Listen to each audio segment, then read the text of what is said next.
Hi everyone, ikaze nanone kuri YouTube channel yanjye ari nayo yanyu yitwa Fisher TV.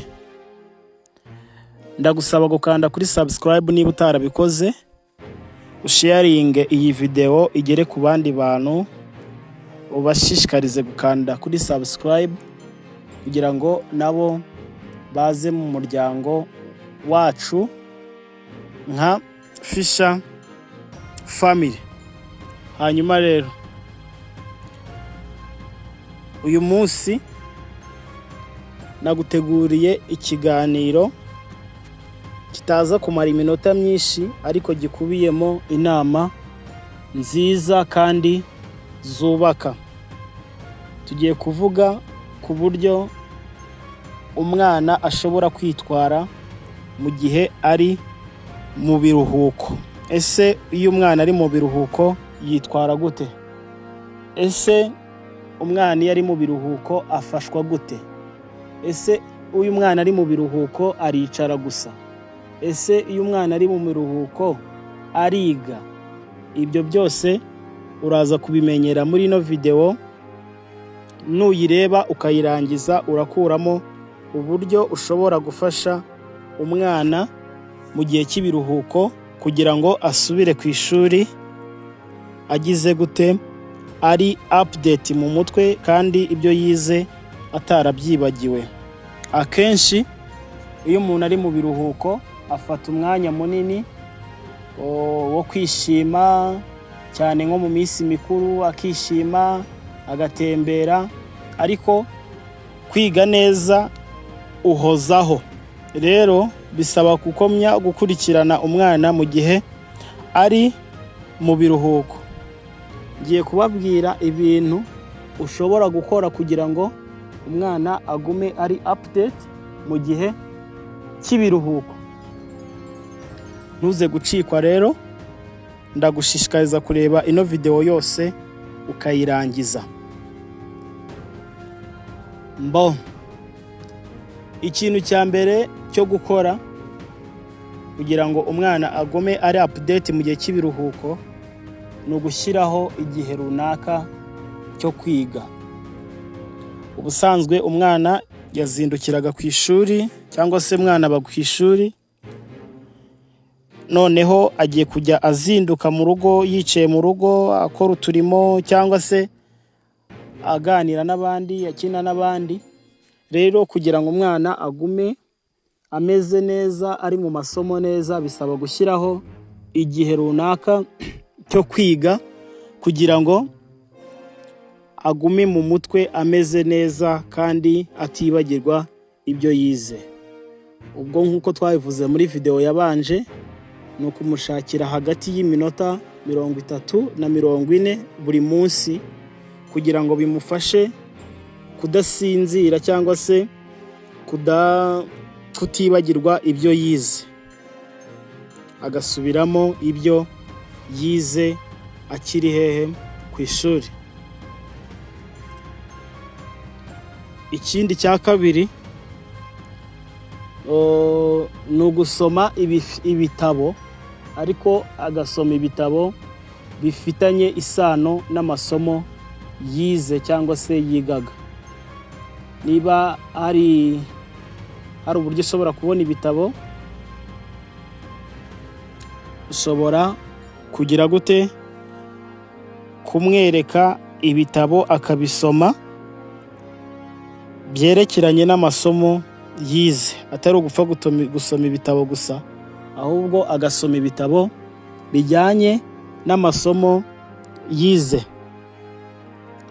Ubwo ku muntu udafite uburyo yabona ibitabo ashobora kumbaza, hanyuma nkaba namubwira uburyo ashobora kubona ibitabo, cyangwa akaba yabikura online akabidownloadinga akajya ayereka umwana agasoma. Icya gatatu ni ugukora imyitozo. Nivuga imyitozo ubwo ni exercise. Mu gukora imyitozo ubwo ni ukurebera muri bya bitabo akareba ibyo agomba gukoramo cyane bijyanye n'ibyo yize cyangwa se ibyo yiga cyane. Ubwo ndavuga nko mu mibare, muri siyansi n'indimi runaka, agakora imyitozo ihagije muri ya minota twavuze ruguru yo kwiga hagati ya 30 na 40 ya buri munsi. Icya kane ni ukwiga akoresheje ikoranabuhanga. Kwiga ukoresheje ikoranabuhanga, ushobora gukoresha telefoni ukareba video zigisha, ugakoresha radiyo nazo zijya zicisha ibiganiro bifasha abana. Ikindi ni gukoresha televiziyo, hari amacano aba avuga ku byo kwiga kugira ngo umwana agume ari update ndetse mu kwiga. Ikindi hari na application zigisha abana, ushobora kuyishyira muri telefoni yawe ikazajya ifasha umwana wawe kwiga. Ikindi cya gatanu ni ukumufasha gushyira ku murongo ibyo bize. Ubwo ndavuga ku kijyanye na note, ubwo ni ukuvuga ku masomo, akajya areba ibyo yize, akareba akavuga ngo ahangaha twize iki muri note se narazanditse. Mbese nk'umubyeyi ukamukangurira kugira gute kureba mu byo yize, atari kureba muri bya bindi gusa byo ku ruhande mu bitabo cyangwa mu exercise. Akareba mu byo yize, kuko iyo asubiye ku ishuri nka mwarimu amubaza agendeye ku byo we yamwigishije. Ibyo binatuma umwana atajya yanga kwandika iyo ari ku ishuri, kuko abazi yuko igihe runaka azabikenera. Hanyuma mbere yo kujya ku cya gatandatu, ndagusaba gukanda kuri subscribe niba utarabikoze. Ni inkunga ikomeye, ndetse no kugira ngo ibindi biganiro bizaca hano uzabibone isaha n'isaha, ndetse nibiba ngombwa ukande kukazogera kugira ngo igihe runaka uzajya ikiganiro kigeraho ujye ubona amamenyesha akubwira yuko hari ikiganiro gishya cyageze kuri Fisher TV. Hanyuma rero icya gatandatu ni ukwiga ariko ukoresheje imikino.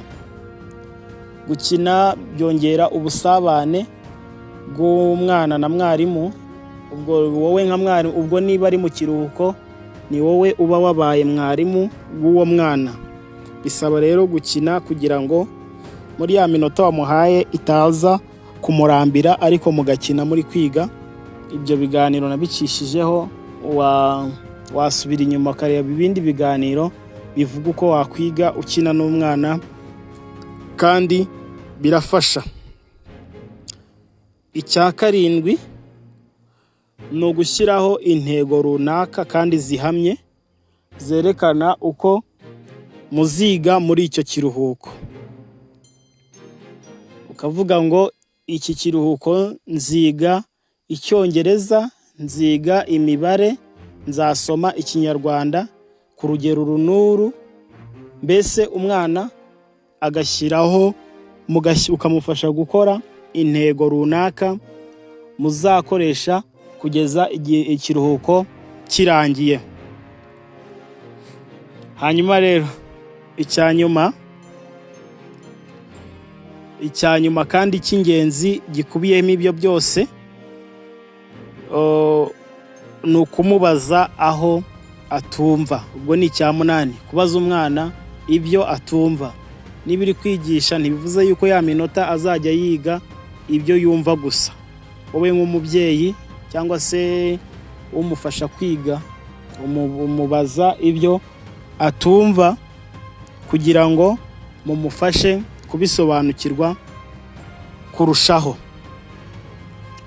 Hanyuma rero izo nama zose ni izo gufasha umwana kwiga cyangwa se kwihugura mu kiruhuko kugira ngo atazasubira ku ishuri atibuka ibyo yize, ndetse mwarimu bizamufashe gukomerezaho adasubiye inyuma.